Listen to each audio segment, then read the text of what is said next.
ప్రపంచంలో అతిపెద్ద ఎత్తిపోతల పథకంగా కాళేశ్వరం ప్రాజెక్టు రికార్డు సృష్టించింది.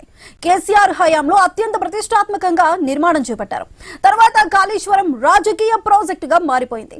బ్యారేజ్ల కుంగుబాటును కాంగ్రెస్ అడ్వాంటేజ్ తీసుకుంది. కేసీఆర్ హయాంలో జరిగిన అవినీతికి నిదర్శనం అంటూ విమర్శలు గుప్పించారు. 1,00,000 కోట్ల రూపాయలు తినేశారని ఆరోపించారు. రిపేర్లు చేయండి బీఆర్ఎస్ కోరినా పట్టించుకోలేదు. మేడిగడ్డ, సుందిళ్ల, అన్నారం బ్యారేజ్లను పునరుద్ధరించేందుకు ఇప్పుడు కమిటీ ఏర్పాటు చేసింది. రిపేర్లతో పాటు శాశ్వత పరిష్కారాలపై ఫోకస్ చేయనున్నారు.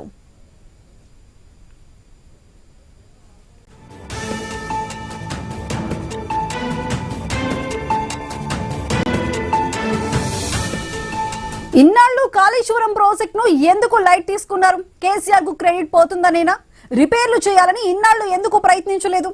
గోదావరిలో నీటిని ఒడిసి పడితే హైదరాబాద్ వరకు నీళ్లు వస్తాయని తెలిసి లైట్ తీసుకున్నారా? గోదావరిపై తొమ్మిడిహట్టి దగ్గర ప్రాజెక్ట్ నిర్మించి తీరతామని శపథం చేసిన రేవంత్ రెడ్డి ప్రభుత్వం సడన్ గా కాళేశ్వరాన్ని ఎందుకు ఎత్తుకుంది? దీని వెనుక స్ట్రాటజీ ఏంటి? ఇప్పటి వరకు ఎన్ని వేల టీఎంసీల నీరు వృధాగా సముద్రంలోకి వెళ్లిపోయాయి. స్థానిక నాయకులు, ప్రజానీకం అభిప్రాయాన్ని తెలుసుకుందాం.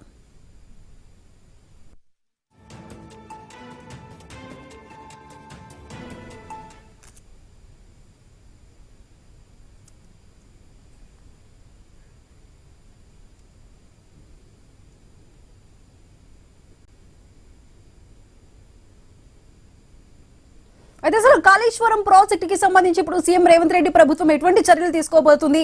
మరి దీనికి సంబంధించి మరింత విశ్లేషణని మా కొలీగ్ హిమబిందు న్యూస్ రూమ్ నుంచి కంటిన్యూ చేస్తారు. Bindu, over to you. Right, thank you Sudha. Kaleshwaram lift irrigation project లోని మేడిగడ్డ, అన్నారం, సుందిల్లా ఈ బ్యారేజీల పునరుద్ధరణకు నీటిపారుదల శాఖ మంత్రి ఉత్తమ్ కుమార్ రెడ్డి ఉన్న అధికారులతో కలిసి సమీక్ష చేసి ఒక హై పవర్ స్టీరింగ్ కమిటీని కూడా ఏర్పాటు చేయడం జరిగింది. దీనికి కన్వీనర్ గా ఇరిగేషన్ నిపుణులు ఒక కర్నల్ పరీక్షిత్ మెహ్రాని కూడా నియమించారు. ముఖ్యంగా ఈ కమిటీని 2 సార్లు కూడా ఒకటి వారంలో 2 సార్లు సమావేశమై పూర్తి డీటెయిల్ గా కూడా దీనికి సంబంధించి ఒక రిపోర్ట్ ను తయారు చేయాలి. అక్కడికి వెళ్ళి పర్యవేక్షిస్తుంది ఈ కమిటీ. అక్కడికి వెళ్ళి రిపోర్ట్ ను కూడా ప్రభుత్వానికి అందజేయాలి. ముఖ్యంగా అంటే 1,2027-28లో మొత్తంగా వచ్చే ఈ 28లో కూడా ఈ లక్ష్యాన్ని పూర్తి చేసి అన్నారం, సుందిల్లా బ్యారేజీని పూర్తిగా ఇది చేయాలి. అలాగే మేడిగడ్డ అంటే కొంత పాక్షికంగానైనా కూడా ఆపరేషనల్ చేయటం, డిజైన్ మొత్తంగా కూడా ఇక్కడ కన్సల్టెంట్ గా కూడా AFRY ఇండియాను కూడా నియమించారు. ఇంకా సెంట్రల్ వాటర్ కమిషన్ నుంచి ఒక ఆమోదం పొందిన తర్వాత మొత్తంగా ఈ పనులన్నీ కూడా వేగవంతం చేస్తామంటూ కూడా అటు ప్రభుత్వం నుంచి వస్తున్న మాట. సో ఎందుకు ఇన్నాళ్ళు కూడా పక్కన పెట్టారు, రాజకీయ కారణాలతోనే పక్కన పెట్టారంటూ కూడా అటు బీఆర్ఎస్ ఆరోపిస్తోంది. ఇప్పుడు 2023 మనకు తెలుసు, గతంలో అక్టోబర్ 21న మేడిగడ్డ బ్యారేజీలోని బ్లాక్ నెంబర్ 7 లో ఏవైతే పియర్స్ ఉన్నాయో దానికి సంబంధించి స్తంభాలు మునిగిపోయాయంటూ కూడా ఇది ప్రాజెక్ట్ ని పక్కన పెట్టడానికి మెయిన్ రీజన్, ప్రధాన కారణం అదే అయింది. బట్ అన్నారం, సుందిల్లలో కూడా సేమ్ ఇలాంటివే ప్రాబ్లమ్స్ ఉన్నాయి.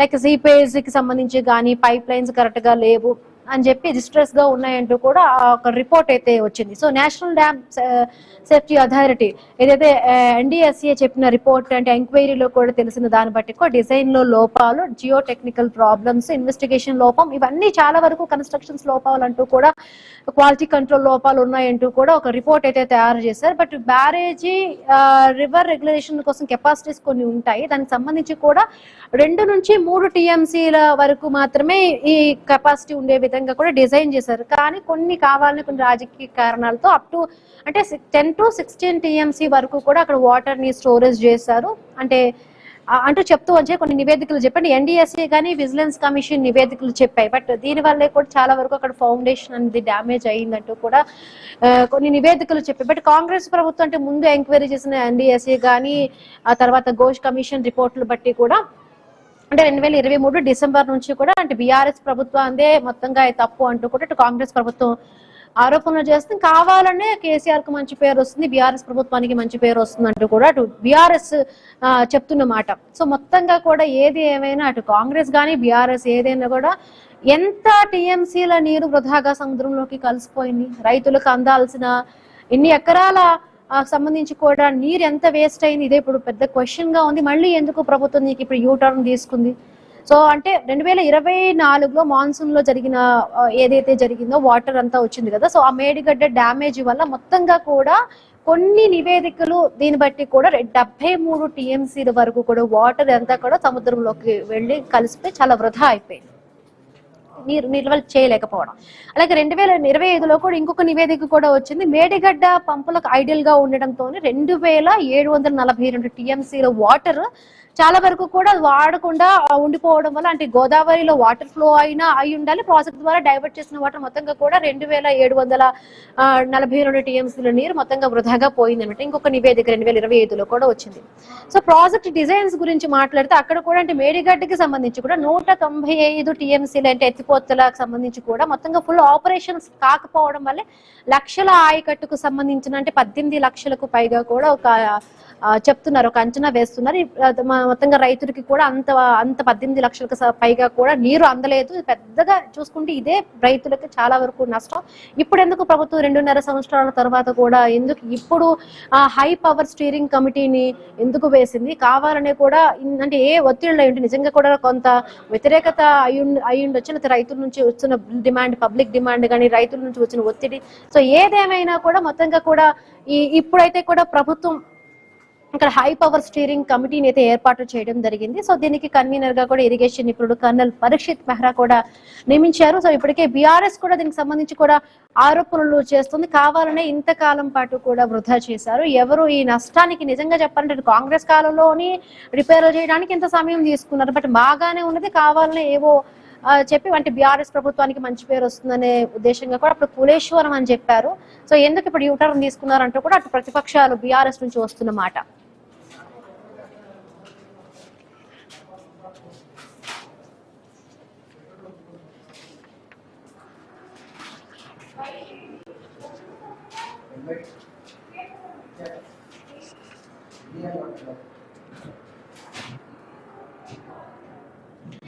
రెడ్డిగా కాంగ్రెస్ ప్రభుత్వం మేడిగడ్డ ప్రాజెక్టు 2.5 సంవత్సరాల పాటు ఎందుకు పెట్టింది? ఇప్పుడు యూటర్న్ తీసుకుని ఎందుకు కొత్తగా హై పవర్ స్టీరింగ్ కమిటీని వేసింది?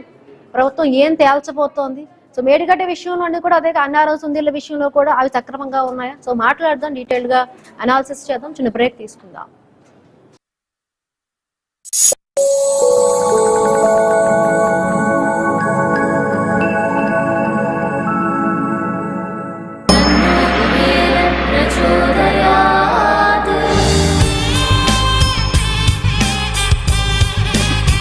లలిత అక్షయ తృతీయ అన్ని బంగారు నగలకు తరుగులో 1% తగ్గింపు. వజ్రాభరణాలు క్యారెట్ కు 4,000 తగ్గింపు. గోల్డ్ కాయిన్స్ కు తరుగే లేదు.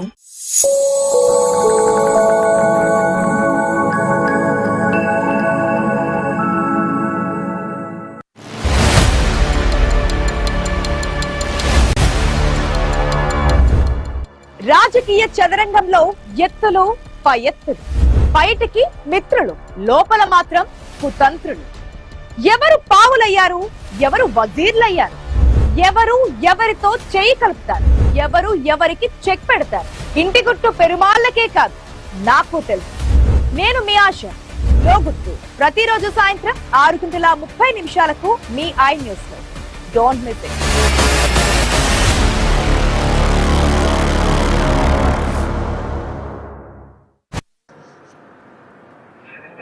Right, welcome back. కాళేశ్వరం ప్రాజెక్టుకు సంబంధించి తెలంగాణ ప్రభుత్వం ఒక హై పవర్ స్టీరింగ్ కమిటీని కూడా ఏర్పాటు చేయడం జరిగింది. 2.5 సంవత్సరాల తరువాత కూడా ఎందుకు పక్కన పెట్టింది? ఇప్పుడు యూటర్న్ తీసుకుంటూ ఎందుకు ఈ హై పవర్ కమిటీ స్టీరింగ్ ను వేసింది? సో మాట్లాడదాము. అసలు ఎందుకు ఇంత లేట్ రియలైజేషన్ అనుకోవాలా? ఎన్నాళ్ళ పాటు అంటే 2.5 సంవత్సరాల పాటు పక్కన పెట్టి ఎందుకు ప్రభుత్వం మళ్ళీ దీనికి సంబంధించి కూడా ఈ స్టెప్ తీసుకుంది? సో మాట్లాడదాం. సత్యరెడ్డి గారు రిటైర్డ్ ఇంజనీర్ మనతో పాటు జాయిన్ అయ్యారు జూమ్ లో. నమస్తే అండి సత్యరెడ్డి గారు. Good afternoon madam. Yes, good afternoon. ఎట్లా చూడాలి అంటే మీరు ఒక సాంకేతిక నిపుణులు అయి ఉండొచ్చు, అంటే రిటైర్డ్ ఇంజనీర్ గా ఏం చెప్తారు ఇప్పుడు మళ్ళీ? అంటే 2.5 సంవత్సరాల తర్వాత మళ్ళీ దీనికి సంబంధించి గవర్నమెంట్ ఇప్పుడు కొత్తగా కమిటీ వేస్తే కమిటీలో 9 మంది సహా కూడా ఉంటుంది. వీక్లీ ట్వైస్ వెళ్ళి మొత్తంగా ఒక రిపోర్ట్ అయితే గవర్నమెంట్ కి అందజేయాలి. సో ఇన్నాళ్ళ పాటు కూడా అంటే బీఆర్ఎస్ టైంలో కట్టిన ఈ ప్రాజెక్టు సంబంధించి కూడా చాలా వరకు ప్రజాధనం వృధా అయింది, ప్రాజెక్టే పనికి రాకుండా పోయింది అన్నారు. బట్ అంటే మీరు ఏం చెప్తారు? నిజంగా కూడా ఇప్పుడు రిపేర్ చేస్తే అది మళ్ళీ రైతులకు ఉపయోగకరంగా ఉంటుందంటారా? ఎట్లా ఉండొచ్చు పూర్తిగా? ఇంకొకటి అన్నారం ఒకటి అంటే మళ్ళీ సుందిళ్ళ అంటే మేడిగడ్డకి ఒకటి చెప్తున్నారు, అన్నారం సుందిళ్ళ బ్యారేజ్కి సంబంధించి పాక్షికంగా కొంత చేస్తామంటున్నారు. మేడం ఇక్కడ సబ్జెక్టుకి వచ్చే ముందు 2 నిమిషాలు దీని గురించి చెప్తాను. కాళేశ్వరం ప్రాజెక్టు యాక్చువల్ గా మన కృష్ణా గోదావరి నదులు కింద ఉన్నాయి, మన తెలంగాణ ల్యాండ్ పైన ఉన్నాం మనం, డక్కన్ హైయర్ లెవెల్. కాబట్టి మనకు లిఫ్ట్ తప్ప వేరే మార్గం లేదు నీటిని తీసుకోవడానికి. అంటే సంపూర్ణ తెలంగాణను సస్యశ్యామలం చేయడానికి లిఫ్ట్ ద్వారా అయితేనే సంపూర్ణంగా మనము అభివృద్ధి చెందగలుగుతాం అన్ని ప్రాంతాల వాళ్ళు. అయితే కొంచెం గ్రావిటీతోని కొంచెం 20-25% ఏరియానే కవర్ అవుతుంది, మిగిలిన 75% లిఫ్ట్ ద్వారానే కవర్ కావాలి. అందుకొరకే ఇప్పుడు గోదావరి కృష్ణా మీద కూడా లిఫ్ట్లు చేపట్టడం, పాలమూరు రంగారెడ్డి కానివ్వండి, కల్వకుర్తి కానివ్వండి, నెట్టంపాడు, భీమా, ఇవన్నీ కృష్ణా మీద, ప్లస్ గోదావరి మీద ఇప్పుడు మనం ఖమ్మంలో కానీ ఇక్కడ కానివ్వండి లిఫ్ట్ల ద్వారానే తీసుకోవడం జరుగుతుంది. అందులో కాళేశ్వరం ఒకటి. మేడిగడ్డ ఎందుకు వచ్చిందంటే అక్కడ మ్యాక్సిమం వాటర్ అవైలబుల్, ఒక 6 నెలల వరకు సంవత్సరంలో ఎంత వాటర్ అవైలబుల్ ఎక్కువ ఉంటుంది, మన అవసరానికి సరిపోని ఉంటుందా లేని మీద మేడిగడ్డను తీసుకున్నారు. అవన్నీ జరిగినాయి. సిడబ్ల్యూసి కూడా దానికి అప్రూవల్స్ చాలా క్లియరెన్స్లు ఇచ్చింది. తర్వాత ఏమైందంటే ఇక్కడ చిన్న పొరపాటు జరిగింది. కాంట్రాక్టర్ డిపార్ట్మెంట్లు వీళ్ళు ఏం చేశారంటే కంప్లీట్ చేశారు, ప్రాజెక్టు క్వాలిటీ వర్క్ చేశారు. కాకపోతే సకాలంలో 2-3 years కంప్లీట్ చేశారు. కాకపోతే ఏంటంటే కంప్లీట్ అయిన తర్వాత బ్యారేజ్లకు జనరల్గా 2-3 seasons, అంటే ఇప్పుడు ఇది కంప్లీట్ అయింది 2024, అంటే 28 వరకు 4 seasons కంప్లీట్ అయిన తర్వాత 4 seasons దాని మీద వాటర్ ఫ్లో అయింది. అయితే వీళ్ళు అశ్రద్ధ వల్ల ఏమైందంటే O&M మెయింటెనెన్స్ చూసుకోలేదు. వీళ్ళు డిపార్ట్మెంట్ వాళ్ళు లెటర్ రాశారు కాంట్రాక్టర్కు, పట్టించుకోలేదు. గవర్నమెంట్ కూడా దీన్ని సీరియస్గా తీసుకోలేదు. తదనుగుణంగా ఏమైందంటే అది 2023లో ఎలక్షన్ ముందు ఒక బ్లాక్ ష్రింక్ అయింది. దాని మీద ఇక ఎలక్షన్ నోటిఫికేషన్ ష్రింక్ అయిన 10-15 days నోటిఫికేషన్ వచ్చేసింది. ఆ సందర్భం జరిగింది. సరే గవర్నమెంట్ మారింది, కొత్త గవర్నమెంట్ వచ్చింది. వాళ్ళు కూడా దీన్ని ఎట్లా టేకప్ చేయాలనే దాంట్లో కూడా సందిగ్ధంలో పడిపోయారు. అది ఎందుకంటే ఇది ఫస్ట్ టైం బ్యారేజ్ డ్యామేజ్ అనేది మన తెలంగాణలో ఫస్ట్ టైం. మన ఇంజనీర్లకు అనుభవం లేదు, కాంట్రాక్టర్కి అయితే ఉంటుంది. కాకపోతే ఏంటంటే అప్పుడు ఛానల్లో కూడా, మీ ఛానల్ కాదు వేరే దాంట్లో కూడా మేము చెప్పడం జరిగింది, దీన్ని ఇమ్మీడియట్ టేకప్ చేస్తే జూన్ వరకు దాన్ని రెస్టోర్ చేసుకొని మళ్ళీ వర్షాకాలానికి నీళ్ళు ఇవ్వచ్చు, సెకండ్ క్రాప్ కూడా ఇవ్వచ్చు అని అన్నాము. అది గవర్నమెంట్ దాని మీద నేషనల్ డ్యామ్ సేఫ్టీ వాళ్ళను సలహా తీసుకున్నారు, ఇతరత్ర వాళ్ళ మీద సలహా తీసుకున్నారు. దానివల్ల కాలయాపన జరిగింది. అందులో 2 సంవత్సరాలు. యాక్చువల్గా దీని పర్పస్ ఏంటంటే కాళేశ్వరం ఉంది, ఇది రెగ్యులర్ ప్రాజెక్ట్ కాదు, స్టాండ్ బై ప్రాజెక్ట్. షార్ట్ ఫాల్ను ఓవర్కమ్ కావడానికి, అంటే సపోజ్ గోదావరి రివర్లో వర్షపాతం తక్కువ ఉండి నీళ్లు సమృద్ధిగా రానప్పుడు, మన ప్రాజెక్టు నిండినప్పుడు ఈ గోదావరి నీళ్ళను వాడుకోవాలి అనే ఉద్దేశంతో కాళేశ్వరం టేకప్ చేయడం జరిగింది. అయితే ఇప్పుడు ఏం జరుగుతుందంటే ఫస్ట్ క్రాప్కు పెద్దగా కాళేశ్వరం అవసరం ఉండదు, సెకండ్ క్రాప్కు మాత్రం డెఫినెట్గా అవసరమే. యాప ఆయకట్టు ఒక 20 లక్షలు సుమారు, కొత్త ఆయకట్టు 20 లక్షలు. ఈ అన్నిటికి కావాలంటే కూడా కొత్త ఆయకట్టుకి అయితేనేమో వానకాలం కూడా వాడుకోవాలా, యాప ఆయకట్టుకి అయితేనేమో జనరల్గా ప్రీకాచిమెంట్తో వస్తుంది, లాస్ట్కు అవసరం ఉంటుంది ఒక 2 సార్లు, లేదంటే సెకండ్ క్రాప్ మాత్రం కంపల్సరీగా వాడుకోవాలి. దాని విధంగానే ఒక 1-2 years సూర్యాపేట, వరంగల్, నిజామాబాద్, ఆదిలాబాద్ అన్ని జిల్లాలు కూడా సమృద్ధిగా పంటలు పండించుకున్నారు. 2 పంటలు, గ్రౌండ్ వాటర్ మెయింటైన్ అయ్యింది, బావులు బొర్రు కూడా సమృద్ధిగా పంట పండించారు. అయితే విషయం ఏంటంటే ఇప్పుడు ఈ 2 ఏళ్ళు పోవడం వల్ల ఇప్పుడు కొన్ని ప్రాంతాలలో అసలు నీళ్ళే లేవు. ఇక అవి ఇప్పుడు సూర్యాపేట, అండ్ ఇక్కడే అంటే ఇప్పటి వరకు కూడా రైతులకు అందాల్సిన 18 లక్షల ఎకరాలకు సంబంధించి కూడా వాటర్ అందలేదు.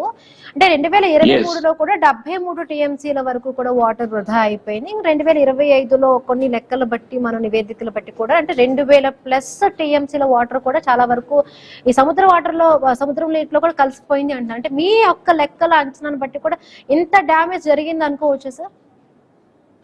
ఇప్పుడు మేడం, ఇప్పుడు అది ఒక బ్లాక్ కుంగడం వల్ల వాటర్ను మినిమం వాటర్ 2-3 TMC పెట్టుకొని కూడా మనం లిఫ్ట్ చేయవచ్చు. కానీ గవర్నమెంట్ ఎందుకంటే రిస్క్ తీసుకోదలుచుకోలేదు కొత్త గవర్నమెంట్ నేను అనుకుంటున్నాను. ఆ రీజన్స్ వాళ్ళు చెప్పాలా. అయితే ఇప్పుడు అయిందేదో అయింది, ఇప్పుడు కమిటీని వేశారు, మంచిదే. అది కూడా తొందరగా చేస్తే మనకు ఎంత తొందరగా రెస్టోర్ చేస్తే రైతులకు అంత మేలు జరుగుతుంది. ఇది చాలా ముఖ్యమైన ప్రాజెక్ట్ తెలంగాణకు. మనం అందరం అనుకుంటున్నాం కాళేశ్వరం ఫెయిల్యూర్ ప్రాజెక్టు, ఇది పనికి మారింది, 1,00,000 కోట్లు పోయినాయని కాదు. దీనివల్ల బంగారు తెలంగాణ అవుతుంది. ఇక తెలంగాణలో కరువు అనేది ఉండదు దీనికైనా కంప్లీట్గా చేసుకుంటే. అందుకొరకు ఇప్పటికైనా గవర్నమెంట్ చిత్తశుద్ధితోని కమిటీని వేస్తున్నది. దాని ద్వారా రిజల్ట్ తీసుకొని మేము కూడా కమిటీ కూడా కొన్ని సూచనలు చేస్తాము. మా వంతు బాధ్యత మాకు కూడా ఉంటుంది కాబట్టి అనుభవంతో మేము కూడా కొన్ని సూచనలు చేస్తాము.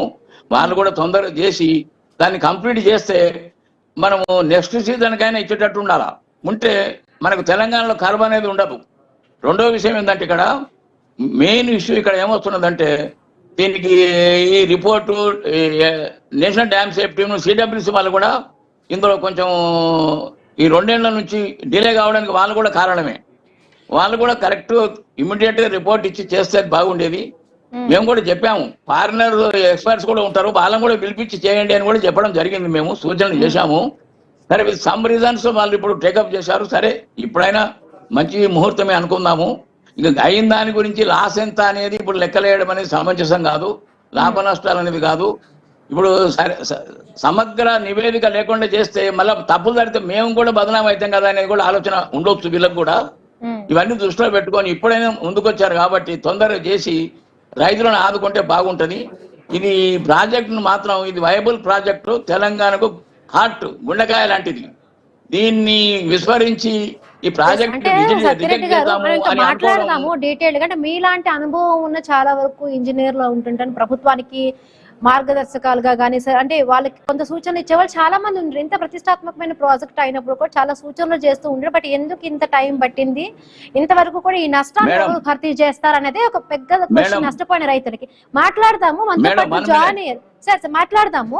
బీఆర్ఎస్ నుంచి మేడం మేము కొంతమంది హై లెవెల్ పొలిటీషియన్స్ చెప్పడం జరిగింది.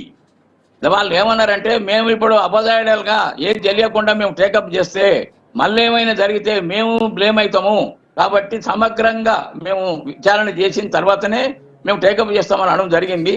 అందుకొరకు డిలే అయ్యిందని నేను అనుకుంటున్నాను. రైట్ అండి, రైట్. రామూర్తి గారు బీఆర్ఎస్ నాయకులు జాయిన్ అయ్యారు ఫోన్ ఇన్ లో. నమస్తే అండి రామూర్తి గారు.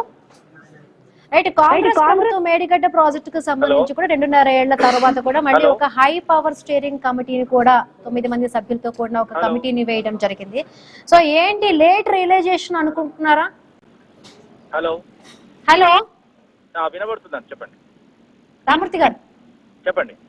రైట్, కాంగ్రెస్ ప్రభుత్వం మేడిగడ్డ ప్రాజెక్టుకు సంబంధించి 2.5 ఏళ్ల తర్వాత మళ్ళీ ఒక హై పవర్ స్టీరింగ్ కమిటీ అంటూ కూడా మళ్ళీ ఒక కమిటీని వేయడం జరిగింది.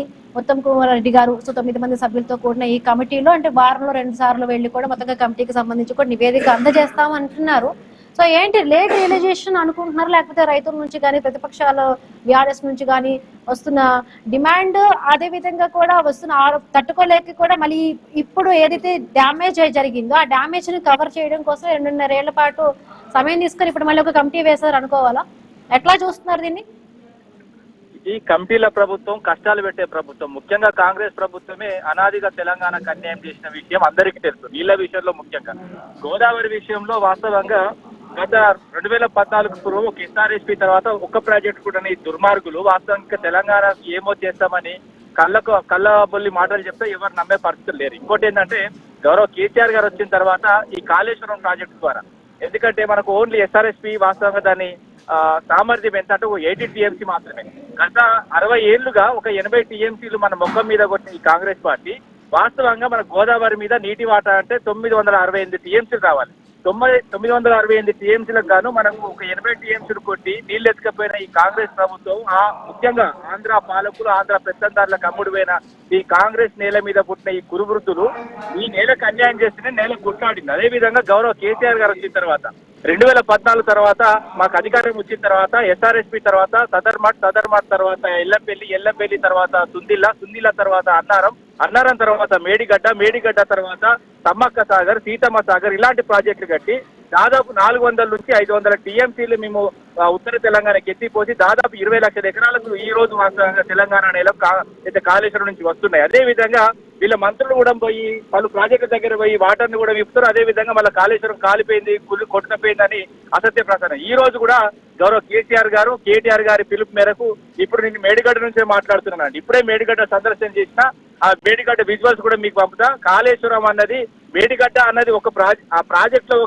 వాస్తవంగా ఒక అంశం మాత్రమే. వాస్తవంగా ఏంటంటే మొత్తం కాళేశ్వరం అంటే 3 బ్యారేజ్లు, అదే విధంగా 15 రిజర్వాయర్లు, 19 సబ్స్టేషన్లు, దాంతో పాటు 21 పంప్ హౌస్లు, 203 కిలోమీటర్ల సొరంగాలు, అదే విధంగా 1531 కిలోమీటర్ల గ్రావిటీ కెనాల్స్, ఇలాంటి పరిస్థితి తీసుకొచ్చి 141 టీఎంసీల వాటర్ ని మేము స్టోర్ చేసే కెపాసిటీతో 530 ఎత్తుకు మేము ఎత్తిపోయడం జరిగింది. ఇలాంటి అద్భుతమైన ప్రాజెక్ట్ ను, అదే విధంగా ఏషియాలోనే అతిపెద్ద లిఫ్ట్ ఇరిగేషన్ ప్రాజెక్ట్ ను ఎన్నికల కోసం యూజ్ చేసుకొని, ఎన్నికల్లో భాగంగా ఏదైతే ముఖ్యంగా ఎలక్షన్ కమిషన్ చేతికి పోయిన తర్వాత కుట్రపూరితంగా కాళేశ్వరం కొట్టుకపోయింది, కాళేశ్వరం కుక్కిపోయిందని అసత్య ప్రచారం చేసి ఓన్లీ 2 పిల్లర్లే అండి, 2 పిల్లర్లు కూడా డ్యామ్ సేఫ్టీ అథారిటీ క్లియర్ గా చెప్పడం జరిగింది.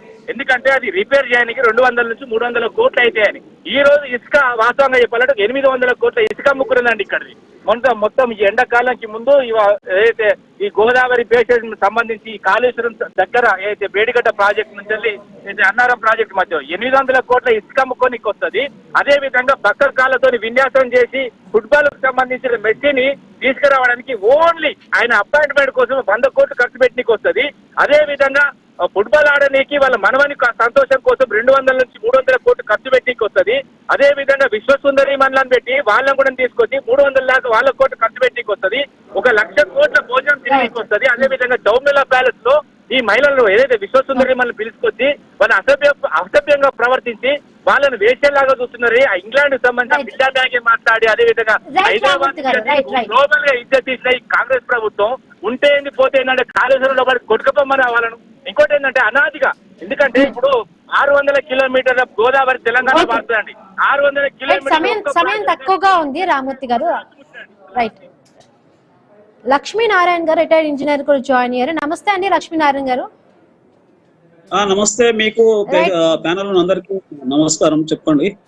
రైట్, ఇప్పుడు ఈ కాళేశ్వరం ప్రాజెక్టు సంబంధించి లక్షల కోట్లు ఖర్చు చేశారు. ఇప్పుడు మరమ్మతుల కోసం కొన్ని కోట్లు ఖర్చు అయ్యే ఛాన్స్ ఉంది. అంటే బీఆర్ఎస్ టైంలో కూడా ఏమన్నారు, మరమ్మతులకు సంబంధించి ఇప్పుడు కాంగ్రెస్ టైంలో మరమ్మతులకు సంబంధించి కొంత ప్రాబ్లం అయింది అన్నారు. అప్పుడు బీఆర్ఎస్ టైంలో లైఫ్ టైం ప్రాజెక్ట్ అన్నారు కాళేశ్వరం సంబంధించి.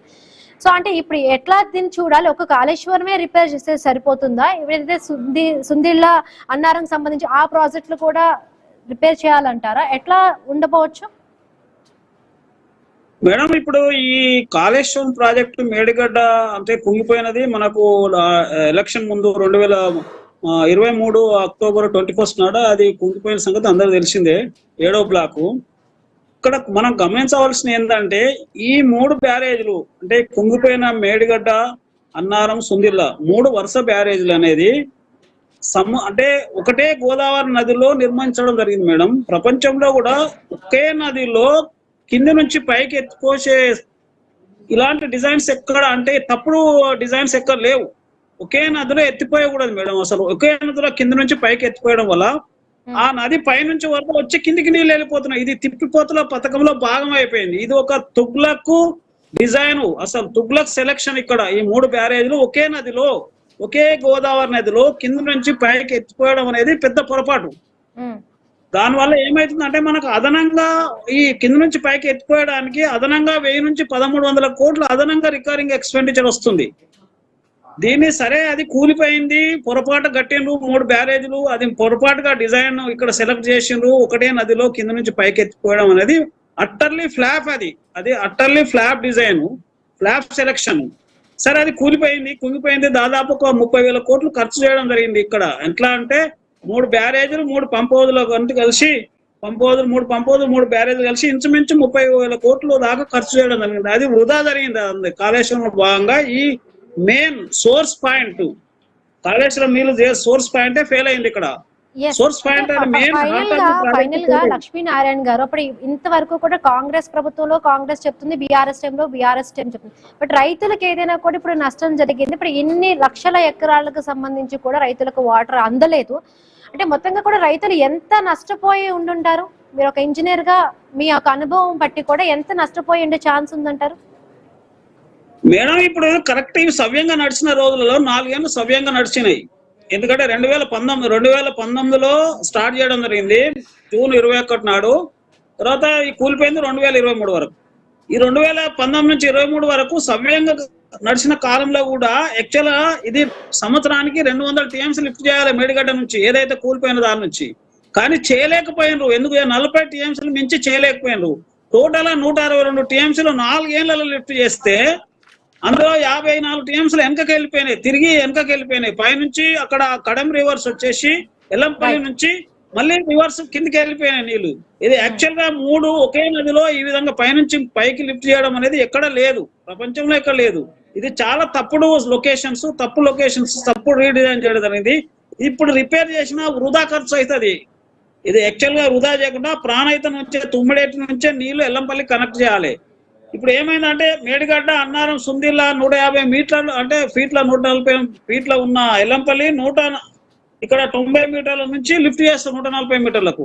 ఈ పైకి లిఫ్ట్ ఒకే నదిలో పైనుంచి వస్తున్నాయి. అక్కడ అదనపు ఖర్చు వస్తుంది ప్రతి సంవత్సరం కింద నుంచి పైకి లిఫ్ట్ చేయడంలో.